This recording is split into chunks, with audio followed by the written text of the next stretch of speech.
ثانیہ نشتر صاحبہ جو technocrat set پر تھیں ان کا سبسٹیوٹ مشال یوسفزئی، آپ اس کو بھی مناسب فیصلہ دیکھتے؟ ان کی بھی بڑی قربانی ہے۔ پہلے تو یہ کہ یہ ٹیکنوکریٹ سیٹ نہیں ہے، یہ وومن سیٹ ہے، اور مشال کی جو ہے نا کنٹریبیوشن ہے اپنی پارٹی کے لیے، میں سمجھتا ہوں کہ بس جو ڈیسیجن کیا ہے وہ ٹھیک ہے۔ نہیں، مشال صاحبہ کی کیا قربانی ہے سر؟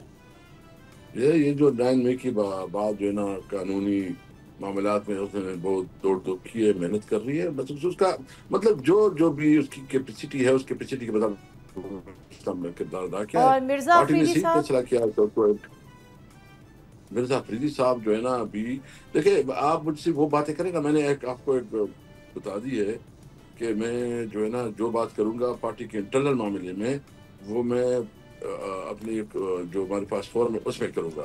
میں ادھر کسی کے بارے میں کہ یہ برا ہے، یہ اچھا، میں مناسب نہیں لگتا۔ اگر میں کسی کے بارے میں بیان دوں، آپ مجھ سے بیان لے لے تو اس کی کیا حیثیت رہ جائے گی؟